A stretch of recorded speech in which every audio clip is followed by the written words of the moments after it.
Revisando os conceitos sobre o DNA. O DNA é uma macromolécula formada por duas cadeias filamentosas de nucleotídeo. Cada nucleotídeo é composto de o glicídio desoxirribose, uma base nitrogenada, um grupamento fosfato e sendo assim chamados de desoxirribonucleotídeos. As duas cadeias encontram-se enroladas uma sobre a outra, formando uma estrutura helicoidal que lembra uma escada de corda torcida.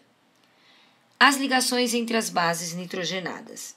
Essas ligações ocorrem por pontos de hidrogênio entre pares de bases específicas. A adenina liga-se à timina por duas ligações de hidrogênio e a citosina liga-se à guanina por três ligações de hidrogênio. Logo, as duas cadeias de uma molécula de DNA são sempre complementares. Assim, um nucleotídeo com adenina em uma das cadeias sempre corresponde a um nucleotídeo com timina na outra cadeia e vice-versa. E também, um nucleotídeo com guanina em uma das cadeias sempre corresponde a um nucleotídeo com citosina na outra cadeia e vice-versa. Duplicação semiconservativa do DNA. A molécula de DNA é constituída por duas cadeias polinucleotídicas, unidas por pontos de hidrogênio entre suas bases nitrogenadas. A primeira etapa no processo de duplicação do DNA é o rompimento das pontes de hidrogênio e a separação das duas cadeias. Cada cadeia antiga serve de molde para a construção de uma cadeia nova, determinando a ordem que deve se encaixar os nucleotídeos sobre ela. Os nucleotídeos ordenados sobre a cadeia molde unem-se entre si, formando uma nova cadeia complementar à antiga. Ao final do processo, são produzidas duas moléculas de DNA idênticas, cada uma delas constituída por uma cadeia antiga e por uma cadeia nova. Transcrição e tradução do DNA. Transcrição. Transcrição é a formação da molécula de RNA a partir do DNA. A molécula de DNA é a dupla fita que está indicada na figura. A molécula de RNA está em vermelho na figura. Os nucleotídeos estão assinalados com as letras G, U, C, A, e a bolinha vermelha representa a RNA polimerase, a enzima responsável pela transcrição do DNA na formação do RNA mensageiro. Como ela faz isso? Adicionando os nucleotídeos na sequência correta. Exemplo: se tiver no DNA uma timina, na molécula de RNA vai ser adicionada a adenina. Mas atenção, na molécula de RNA que está sendo formada, não tem timina. Ela é substituída pela uracila. Então, no lugar da adenina do DNA, temos a uracila no RNA. Características do RNA formado. O RNA tem fita simples, não tem a base timina e sim a base uracila. Tem os nucleotídeos organizados em códons, introns e exons. Os códons representam cada trinca de nucleotídeos. O RNA não é todo formado por códons.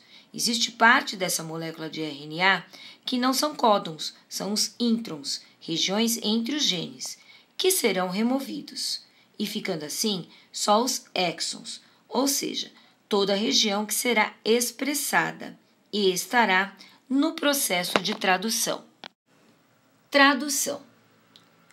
Tradução é o processo de produção de polipeptídeos, que são as estruturas que formam as proteínas.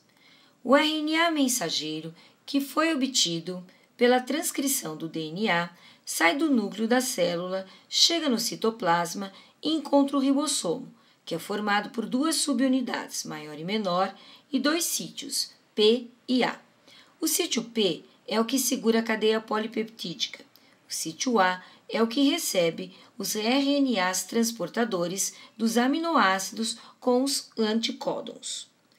Para começar a produzir a cadeia polipeptídica, a subunidade menor se liga com o RNA transportador do aminoácido e percorre o RNA mensageiro até achar o código de iniciação, que é AUG. Vejam na tabela. Uma vez que ele encontra o código de iniciação, o anticódon correspondente UAC se liga no códon AUG e começa a produção dos polipeptídeos. Nesse momento, a subunidade maior do ribossomo se encaixa e forma-se a metionina no sítio P. Dando sequência, na tradução do sítio A, temos o códon CCC. Consultando a tabela, vemos que será incorporado o anticódon GGG e o aminoácido formado será prolina. E uma nova ligação formou-se. Assim que os dois sítios ficam ocupados, o ribossomo promove a ligação peptídica dos dois aminoácidos formados. O próximo passo é desligar o RNA transportador do primeiro aminoácido e o RNA transportador que ocupava o sítio A passa a ocupar o sítio P e a tradução no sítio A recomeça. No sítio A, temos o códon UUU. Consultando a tabela, vemos que será incorporado o anticódon AAA e o aminoácido formado é fenilanalina. Mais uma ligação se forma e o RNA transportador que ocupava o sítio P se desliga e o que ocupava o sítio A passa a ocupar o sítio P e a ligação entre os aminoácidos aumenta. A sequência na tradução continua, com a formação agora do aminoácido leucina. O processo continua. Consultando a tabela, vemos que o próximo código UAA é um códon de parada.